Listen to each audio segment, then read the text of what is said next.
Hi. അപ്പോൾ ഇന്ന് നമ്മൾ മാത്സിൻ്റെ ആൻസർ കീ ആണ് നോക്കുന്നത്, 6ാം ക്ലാസ്സിൻ്റെ. അപ്പോൾ 6ാം ക്ലാസ്സിൻ്റെ തന്നെ ഇംഗ്ലീഷിൻ്റെയും ഹിന്ദിയുടെ ഒക്കെ ആൻസർ കീ നമ്മൾ അപ്ഡേറ്റ് ചെയ്തിട്ടുണ്ട്. നിങ്ങൾ കാണാത്തവരൊക്കെ പോയി കാണാം. ഓക്കെ. ആദ്യത്തെ ക്വസ്റ്റ്യൻ, ചിത്രത്തിലെ ഏറ്റവും വലിയ കോണിൻ്റെ പേര് എഴുതുക. ആൻസർ ഡി ആണല്ലേ. നമുക്കത് കണ്ടാൽ തന്നെ മനസ്സിലാവും, ഏറ്റവും വലിയ ആംഗിൾ ഡി ആണ്. നെക്സ്റ്റ് ക്വസ്റ്റ്യൻ, ചിത്രത്തിൽ കൊടുത്തിരിക്കുന്ന അളവിൽ ഇതേ രൂപം വരയ്ക്കാനാണ്. അതും സിമ്പിൾ ക്വസ്റ്റ്യൻ ആണല്ലേ. അടുത്ത ക്വസ്റ്റ്യൻ നോക്കാം, ചുവടെ കൊടുത്തിരിക്കുന്നവയിൽ മട്ടത്തേക്കാൾ കുറഞ്ഞ കോൺ ഏതാണെന്ന്. അപ്പോൾ നമുക്ക് അറിയാം, മട്ടത്രികോണം എന്ന് പറഞ്ഞാൽ എന്താ? മട്ടം എന്ന് പറഞ്ഞാൽ 90 ഡിഗ്രി ആണല്ലേ. 90 ഡിഗ്രി വരുമ്പോൾ എങ്ങനെയാണ് വരിക? ഇതെങ്ങനെ വരും. അപ്പോൾ ഇത് മട്ടത്രികോണമാണ്, അതായത് 90 ഡിഗ്രിയാണ്. അപ്പം അതിലും കുറവുള്ളതാണ് നമ്മളോട് ചോദിച്ചത്. നമുക്കറിയാം ഇത് 90യേക്കാൾ കൂടുതലാണ്, ഇത് കുറവാണ് അല്ലേ. 90 ഇങ്ങനെ വരുമ്പോൾ ഇത് കുറവാണ്, ഇതും കൂടുതലാണ്. അപ്പോൾ ആൻസർ ബി ആണ്. ഓക്കെ.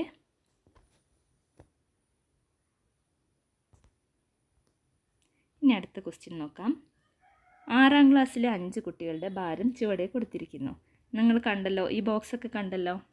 ഒരു കുട്ടിയുടെ ശരാശരി ഭാരം എത്രയാണെന്നാണ് നമ്മളോട് ചോദിച്ചിട്ടുള്ളത്. അപ്പോൾ എങ്ങനെ ശരാശരി നമ്മളെങ്ങനെ കണക്കാക്കുക? നമുക്ക് എല്ലാവരും ഭാരം തന്നിട്ടുണ്ടല്ലേ. ഇവിടെ എല്ലാ ഭാരവും തമ്മിൽ നമ്മൾ എന്ത് ചെയ്യണം? കൂട്ടണം. അപ്പോൾ നമുക്ക് 180 ആൻസർ കിട്ടും, 180 ആൻസർ കിട്ടും. അതിനെ എന്തുകൊണ്ട് ഹരിക്കണം? എത്ര എണ്ണം ഉണ്ടെന്നല്ലേ. അപ്പോൾ ഇവരെത്ര പേരുണ്ട്? 5 പേരുണ്ട്. അപ്പം 180 ഹരിക്കണം 5, 36. ഓക്കെ. അപ്പം ഒരു കുട്ടിയുടെ ശരാശരി ഭാരം 36 കേട്ടല്ലോ. ഇനി അടുത്ത ക്വസ്റ്റ്യൻ നോക്കാം. 5 പേരുടെ ഗ്രൂപ്പിൽ നിന്ന് ഒരാൾ പുറത്തു പോയപ്പോൾ ശരാശരി ഭാരത്തിൽ മാറ്റം വന്നില്ല. പുറത്തു പോയ ആളുടെ ഭാരം എത്രയാണ്? ഒരു മാറ്റവും വന്നിട്ടില്ല, അപ്പോൾ 36 തന്നെ. ഓക്കെ. ഇനി അടുത്ത ക്വസ്റ്റ്യൻ നോക്കാം. 5 കുട്ടികളുടെയും ടീച്ചറിൻ്റെയും ഭാരം ചേർത്ത് ശരാശരി ഭാരം കണക്കാക്കിയപ്പോൾ ശരാശരി ഭാരം 3 കിലോഗ്രാം കൂടി. അപ്പോൾ ഇന്ന് നമ്മളടുത്ത് ടീച്ചറുടെ ഭാരം എത്രയാണെന്നാണ് ചോദിച്ചിട്ടുള്ളത്. അപ്പോൾ നമുക്ക് എങ്ങനെ എഴുതാം? ഓക്കെ. അപ്പം നമ്മൾ ആദ്യത്തേത് ഇവിടെ കണ്ടുപിടിച്ചിട്ടുണ്ട്. ആദ്യം നമുക്ക് എത്ര പേരുണ്ടായിരുന്നു? 5 പേരല്ലേ. അപ്പോൾ അതിൻ്റെ ഭാരം എത്രയാണ്? 36 × 5. ശരാശരി നമുക്ക് 36 കിട്ടി. അപ്പോൾ 36 × 5 180 ആദ്യത്തെ ഭാരം. ഇനി രണ്ടാമത് എന്താണ്? ടീച്ചറും ചേർന്നു. അപ്പോൾ എത്ര പേരായി? 6 പേരായി അല്ലേ.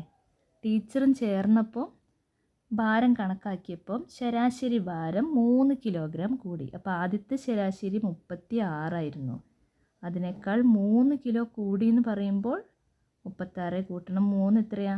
39. ഓക്കെ. 3 കിലോഗ്രാം കൂടി, ഇപ്പോൾ 39 കിട്ടി. ഇനി ടീച്ചറുടെ ഭാരം എത്രയാണെന്നാണ് നമ്മൾ കാണേണ്ടത്.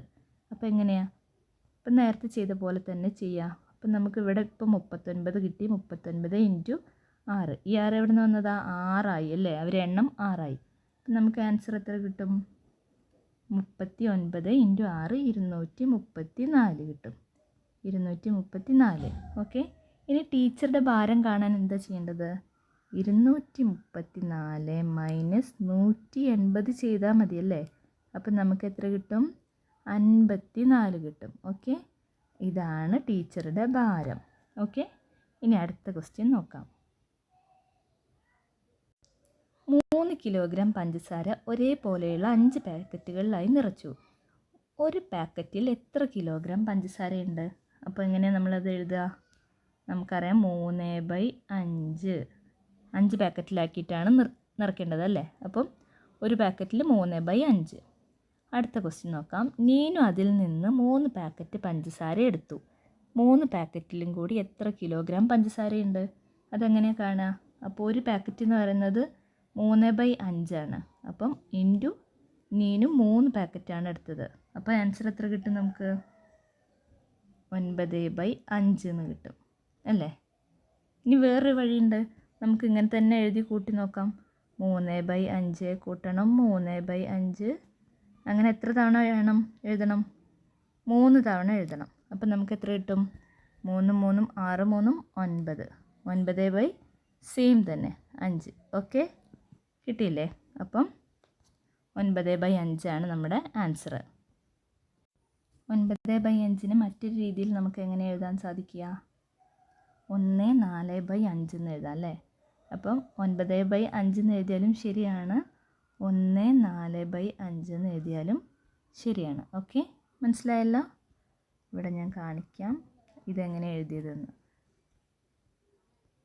ഒരു 5 5 9 5 പോയിട്ടുണ്ടെങ്കിൽ 4, അപ്പം 1/4/5. മനസ്സിലായല്ലോ. അപ്പോൾ ഇത് 2 രീതിയിൽ എഴുതിയാലും ഇതിൻ്റെ ആൻസറാണ്. ഓക്കെ, നെക്സ്റ്റ് ക്വസ്റ്റ്യൻ നോക്കാം. നീനു എടുത്ത പഞ്ചസാര 2 തുല്യ ഭാഗങ്ങളാക്കി. ഒരു ഭാഗം അനുവിന് കൊടുത്തു.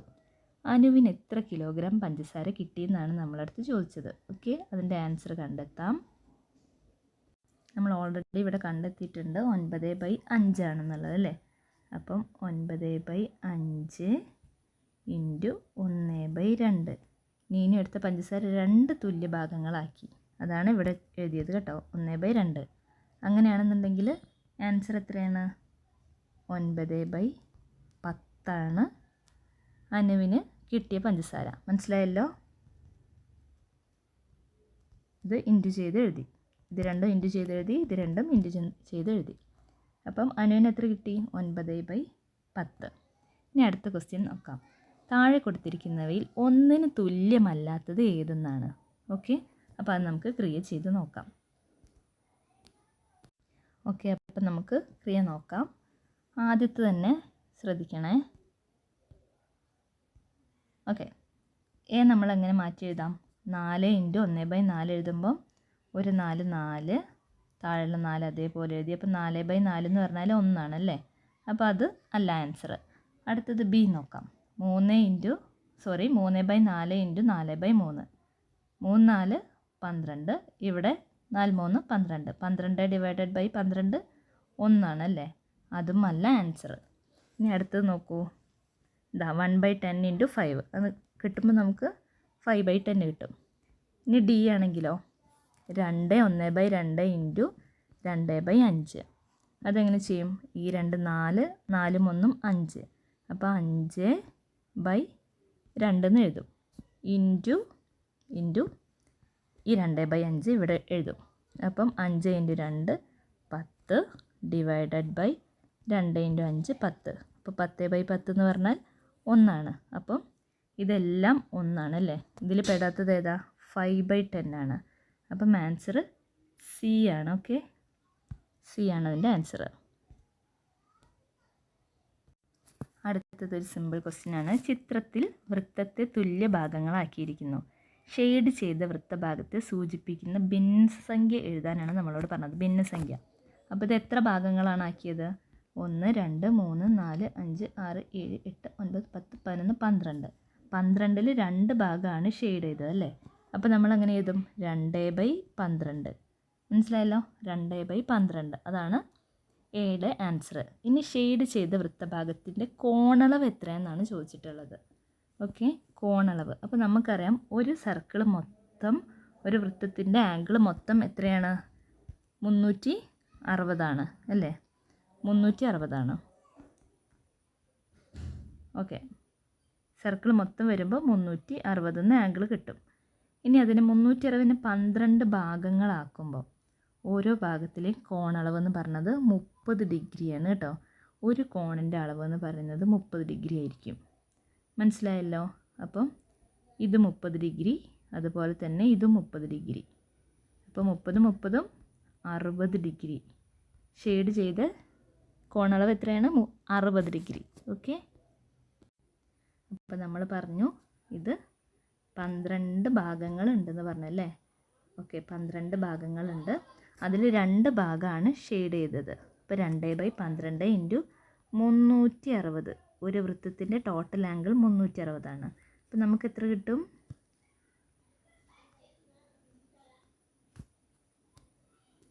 ഓക്കെ, നോക്കൂ. 2/12 നമുക്ക് ഷെയ്ഡ് ചെയ്ത ഭാഗം ഇൻറ്റു 360. അപ്പോൾ നമുക്ക് 720 എന്ന് കിട്ടും. അപ്പോൾ 720 ഡിവൈഡഡ് ബൈ 12 ഭാഗങ്ങളാക്കിയിട്ടുണ്ടല്ലോ. അപ്പോൾ അത് 60 ഡിഗ്രി എന്ന് കിട്ടും. ഇതാണ് ഒരു വഴി. ഒന്ന് നമ്മൾ നേരത്തെ പറഞ്ഞതുപോലെ ടോട്ടൽ ആംഗിൾ എത്രയാണ്? ഒരു വൃത്തത്തിന് 360 ഡിഗ്രിയാണ് അല്ലേ. അപ്പം അതിൽ 12 ഭാഗങ്ങളാക്കുക എന്ന് പറഞ്ഞിട്ടുണ്ടെങ്കിൽ ഒരു ഭാഗം 30 ഡിഗ്രി ആയിരിക്കും. ഓക്കെ, ഒരു ഭാഗം 30 ആയിരിക്കുമ്പോൾ രണ്ടെണ്ണം 60 ഡിഗ്രി. സിമ്പിളല്ലേ? ഓക്കെ, ഇനി നെക്സ്റ്റ് ക്വസ്റ്റ്യൻ നോക്കാം. അടുത്ത ക്വസ്റ്റ്യൻ നോക്കാം. 4 സെൻറ്റിമീറ്റർ ആരമുള്ള വൃത്തം വരച്ച് അതിൻ്റെ 3/10 ഭാഗം ഷെയ്ഡ് ചെയ്യാനാണ് പറഞ്ഞിട്ടുള്ളത്.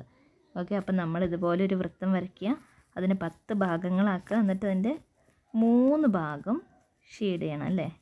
ഇതുപോലെ 3 ഭാഗം ഷെയ്ഡ് ചെയ്യാം. ഓക്കെ, ഇത്രയാണ്, സിമ്പിളാണ്. പക്ഷെ നിങ്ങൾ വരയ്ക്കുന്ന ആരൊക്കെ കറക്റ്റ് അളവായിരിക്കണം, 4 സെൻറ്റിമീറ്റർ തന്നെ ആയിരിക്കണം. ഓക്കെ, അതൊക്കെ നിങ്ങൾക്ക് അറിയാമല്ലോ. നെക്സ്റ്റ് ക്വസ്റ്റ്യൻ നോക്കാം. ക്ലോക്കിൽ മണിക്കൂർ സൂചിയും മിനിറ്റ് സൂചിയും തമ്മിലുള്ള കോണളവ് 120 ഡിഗ്രി സൂചിപ്പിക്കുന്ന സമയം താഴെ കൊടുത്തിരിക്കുന്നവയിൽ ഏതാണെന്നാണ്. അപ്പം നമ്മൾ ഈ സെയിം ക്വസ്റ്റ്യൻ നമ്മൾ കഴിഞ്ഞ ദിവസം മാത്സിൻ്റെ തലേ ദിവസം നമ്മൾ ഡിസ്കസ് ചെയ്ത ക്വസ്റ്റ്യനാണ്. അതിൻ്റെ ആൻസർ എത്രയാണ്? 4 മണിയാണല്ലേ? ഓക്കെ, അതെങ്ങനെയാണ് കിട്ടിയത്? ഓക്കെ, അപ്പോൾ ഈ സർക്കിൾ നമുക്കൊരു ക്ലോക്കായിട്ട് എടുക്കാം അല്ലേ? അങ്ങനെ ഒരു ആംഗിൾ 30 ഡിഗ്രിയാണെന്ന് നമ്മൾ പറഞ്ഞിട്ടുണ്ട്. അങ്ങനെ 4 ആംഗിൾ ആകുമ്പം എത്രയാവും? 120 ആവും. മനസ്സിലായല്ലോ? 120 എന്ന് പറയുമ്പം സമയം 4 മണി. 4, 3, 2, 1, അവിടെ മുകളിൽ 12 വരും. ഓക്കെ, അപ്പം 4 മണി. ഇത് നമ്മൾ ഡീറ്റെയിൽ ആയിട്ട് നമ്മുടെ മാത്സിൻ്റെ question paper previous year question discuss ചെയ്യുമ്പോൾ ചെയ്തിട്ടുണ്ട്. നിങ്ങളത് പോയി കാണണം. ഓക്കെ, ഇനി അടുത്ത ക്വസ്റ്റ്യൻ നോക്കാം. അപ്പോൾ ആൻസർ സി ആണ് കേട്ടോ, 4 മണിയാണ്. ഇനി പ്രവർത്തനം 5. വായനാ മാസാചരണത്തിൻ്റെ ഭാഗമായി സ്കൂൾ ലൈബ്രറിയിലേക്ക് 6Aയിലെ കുട്ടികൾ 35 കുട്ടികൾ പുസ്തകങ്ങൾ കൊടുത്തു. ഒരു കുട്ടി ശരാശരി 9 പുസ്തകങ്ങളാണ് കൊടുത്തത്. അപ്പോൾ 6Aയിലെ കുട്ടികൾ കൊടുത്ത ആകെ പുസ്തകങ്ങളുടെ എണ്ണം എങ്ങനെയാണ് കണ്ടുപിടിക്കുക? നമുക്കറിയാമല്ലോ, സിമ്പിളാണ്. 35 × 9 അല്ലേ? അപ്പോൾ എത്രയാണ്? 35 × 9 കഴിയുമ്പോൾ 315 കിട്ടും. അതാണ് എ ക്വസ്റ്റ്യൻ്റെ ആൻസർ, 315. ഓക്കെ, ഇനി ബി ക്വസ്റ്റ്യൻ നോക്കാം. 6Bയിലെ 32 കുട്ടികൾ ആകെ 192 പുസ്തകങ്ങൾ കൊടുത്തു. ഒരു കുട്ടി ശരാശരി എത്ര പുസ്തകങ്ങൾ കൊടുത്തു എന്നാണ് നമ്മളടുത്ത് ചോദിച്ചിട്ടുള്ളത്. അപ്പോൾ 32 കുട്ടികളുണ്ട്, അവിടെ 32 കുട്ടികളുണ്ട് അല്ലേ? അവർ ടോട്ടൽ 192 പുസ്തകങ്ങൾ കൊടുത്തിട്ടുണ്ട്. അപ്പോൾ ഇനി ഒരു കുട്ടി ശരാശരി എത്ര കൊടുത്തു കാണാൻ എന്താ ചെയ്യേണ്ടത്? 192 ഡിവൈഡഡ് ബൈ 32. അപ്പോൾ ആൻസർ 6 എന്ന് കിട്ടും. ഓക്കെ, ബി ക്വസ്റ്റ്യൻ്റെ ആൻസർ 6. ഇനി നെക്സ്റ്റ് ക്വസ്റ്റ്യൻ. ഓക്കെ, ഇനി അടുത്ത ക്വസ്റ്റ്യൻ നോക്കാം. C question. 9 മുതൽ തുടർച്ചയായ 11 എണ്ണൽ സംഖ്യകളുടെ ശരാശരി എത്രയെന്നാണ് നമ്മളടുത്ത് ചോദിച്ചിട്ടുള്ളത്. നമ്മളെങ്ങനെ കാണും? അപ്പം 9, അപ്പം ആദ്യം നമ്മളൊന്ന് എഴുതി നോക്കാം അല്ലേ?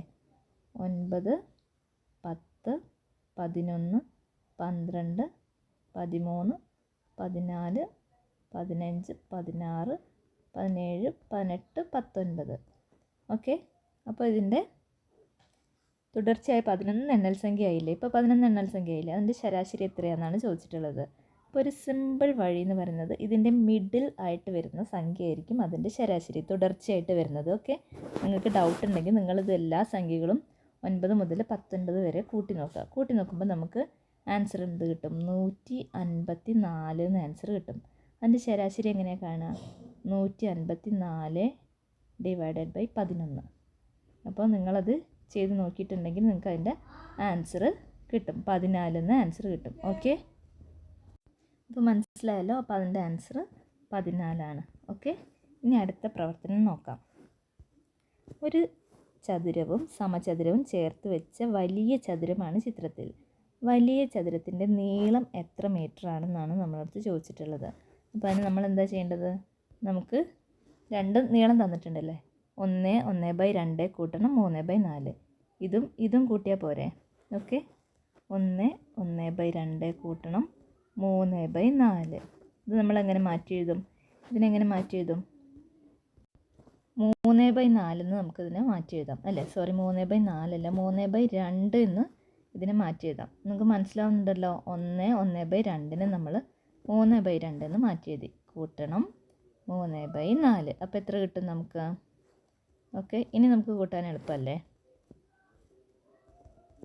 3/4. നമ്മൾ ഇതുമാണ് കേട്ടോ കൂട്ടുന്നത്. അപ്പോൾ നമുക്ക് എത്ര ആൻസർ കിട്ടും? ഇനി നമുക്ക് കൂട്ടാൻ കഴിയുമോ? ഇല്ല. കാരണം എന്താ? ഇവിടെ സെയിം അല്ല, ഇതും സെയിം അല്ല. അപ്പോൾ സെയിം ആക്കാൻ എന്ത് ചെയ്യണം? 2നെ 2 കൊണ്ട് ഗുണിച്ചാൽ നമുക്ക് 4 കിട്ടും അല്ലേ? അപ്പോൾ അതേ സംഖ്യ കൊണ്ട് തന്നെ മുകളിലും ഗുണിക്കുക. അപ്പോൾ നമുക്കിവിടെ 6 കിട്ടും. അപ്പോൾ നമുക്ക് ആൻസർ എന്ത് കിട്ടും? 6/4 കൂട്ടണം ഈ 3/4 ഇതുപോലെ തന്നെ നമ്മൾ എഴുതി ചേർക്കും. അപ്പോൾ എന്ത് ആൻസർ കിട്ടും? 9/4 മീറ്റർ എന്ന് കിട്ടും. ഇതാണ് നമ്മുടെ ആൻസർ. ഓക്കെ, 9/4 ഇതിൻ്റെ ടോട്ടൽ നീളം. ഓക്കെ, ഈ 9/4 നമുക്ക് മറ്റൊരു രീതിയിൽ എങ്ങനെ എഴുതാം? 9/4 നമുക്ക് എങ്ങനെ എഴുതാം? 4 2 8 1. ഓക്കെ, അപ്പം 2 1/4 എന്നും എഴുതിയാലും ശരിയാണ്, 9/4 എന്ന് എഴുതിയാലും ശരിയാണ്. ഓക്കെ, അപ്പോൾ ഈ രണ്ട് ആൻസറാണ് കേട്ടോ. ഇനി അടുത്ത ക്വസ്റ്റ്യൻ നോക്കാം. സമചതുരത്തിൻ്റെ ചുറ്റളവ് എത്രയാണെന്ന്. അപ്പോൾ സമചതുരം ഏതാണ്? ഇതാണല്ലേ. സമചതുരത്തിൻ്റെ ചുറ്റളവ് കാണാൻ എന്താണ്? നമുക്ക് ഒരു സൈഡ് തന്നിട്ടുണ്ട്, 3/4 ആണെന്ന് തന്നിട്ടുണ്ട്. ഓക്കെ, അപ്പോൾ 3/4 ഇൻറ്റു 4 സൈഡ് വേണ്ടേ? 1 2 3 4 സൈഡ് വേണ്ടേ? അപ്പോൾ നമുക്ക് എത്ര ആൻസർ കിട്ടും? 12/4 എന്ന് ആൻസർ കിട്ടും. അതായത് 3 അല്ലേ. ഓക്കെ, അപ്പോൾ അതിൻ്റെ ആൻസർ 3 മീറ്ററാണ്. ഓക്കെ, ഇനി നെക്സ്റ്റ് ക്വസ്റ്റ്യൻ നോക്കാം. വലിയ ചതുരത്തിൻ്റെ പരപ്പളവ്. ഇതാണ് വലിയ ചതുരം, അതിൻ്റെ പരപ്പളവാണ് കാണേണ്ടത്. അപ്പം നീളം ഇൻറ്റു വീതിയാണ്, ലെങ്ത് ഇൻറ്റു ബ്രെഡ്ത്ത്. അപ്പോൾ നമുക്ക് ഓൾറെഡി കിട്ടിയിട്ടുണ്ട് 9/4 ആണ് നീളം എന്ന് കിട്ടിയിട്ടുണ്ട് അല്ലേ. പിന്നെ വീതി എത്രയാണ്? 3/4. അപ്പം 9/4 ഇൻറ്റു 3/4 അപ്പോൾ എത്ര കിട്ടും? 27/16 കിട്ടും.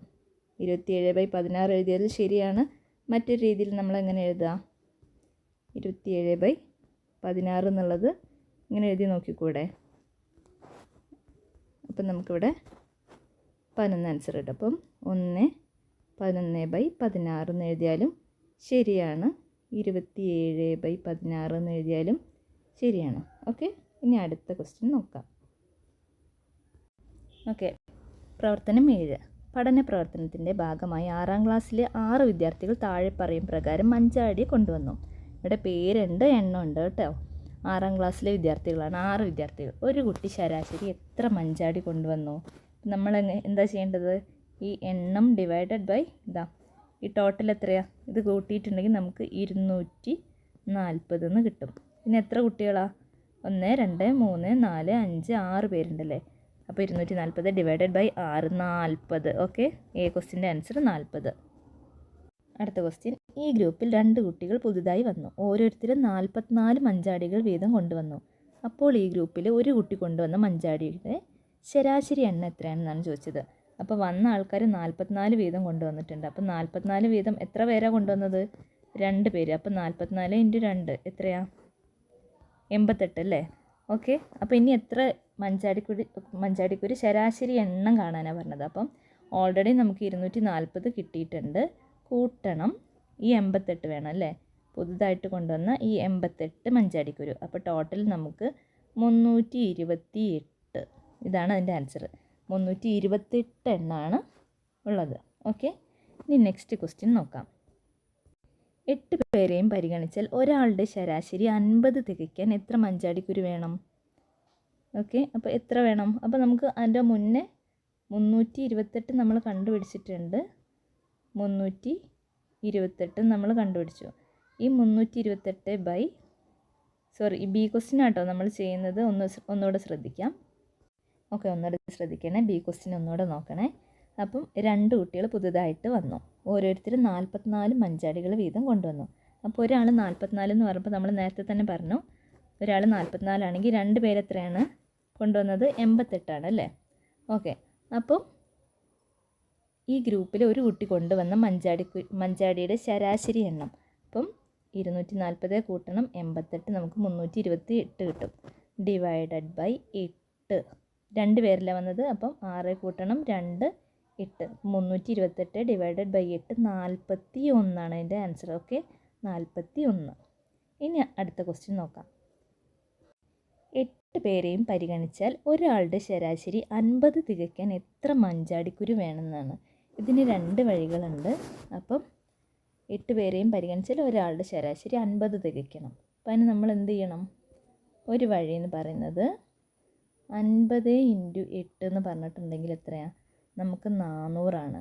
നേരത്തെ നമ്മൾ എത്ര കണ്ടുപിടിച്ചത്? 328 നമ്മൾ കണ്ടുപിടിച്ചിട്ടുണ്ടല്ലേ.